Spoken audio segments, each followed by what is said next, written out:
All right, here is a review of this Keurig coffee maker.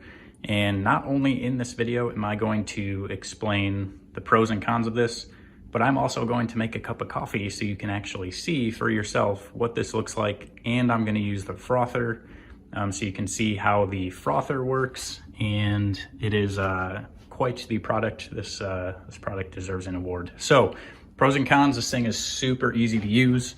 It's like standard K-cup. It's got minimal buttons, so you can decide your size of the coffee. And then here, if you just want a shot from a K-cup, you can do that. If you want strong coffee, and then it'll tell you when to add water and when to descale. We need to do that, aka just clean it out a little bit. The water to fill up, all you have to do is take off the lid and pour stuff in. This does detach if you need. Super easy to use, but good part is you can do either or, and it's very easy. Holds a lot of water too.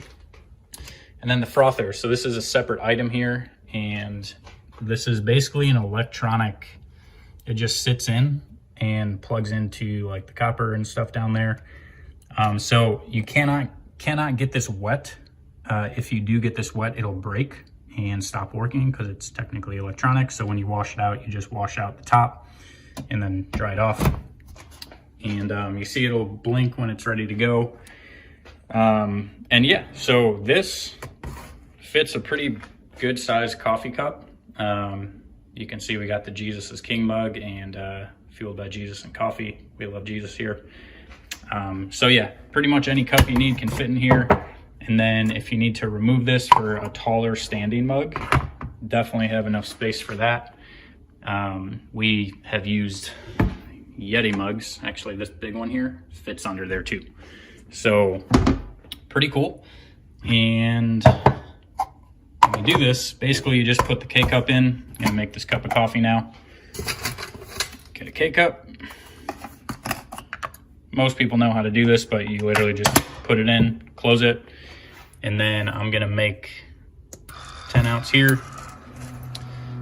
So one thing about this, while this actually makes the coffee, is you cannot use the frother and the coffee cup, like pouring coffee at the same time. You have to wait for the coffee to be done, and vice versa to use, the frother. So this, I'm actually gonna fill this up while the coffee is brewing. Use a little Dunkin' creamer here. It's like the healthiest out there, surprisingly. So when you use the frother, basically this thing just froths it up in there, that little spinny wheel.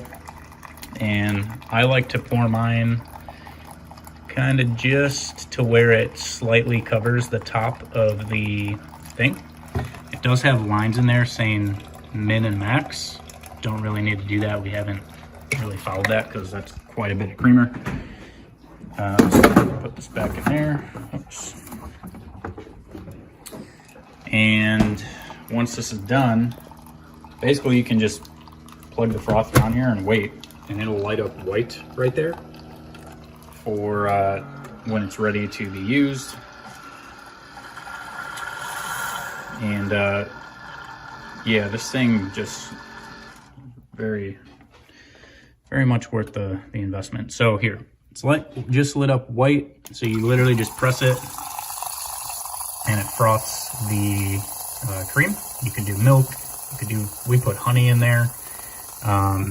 It's done just about anything, so I definitely would use it. And basically you just let it go for 5, 10, 15 seconds until you're happy with the consistency. And then you press the button, it stops. And look at that, that is nice and frothed cream right there. So from here, literally just take this, pour the frother out, and pour your cream in. And different creamers we've learned froth differently. This Dunkin' one is lighter consistency, so it's hard to get it super frothy. The other ones get really frothy and feel like a cappuccino that you ordered from Starbucks or something. So definitely recommend. And this one, really, this is the best coffee maker we've had, so definitely recommend it. If you're looking to get something that won't break on you, shipped with no items.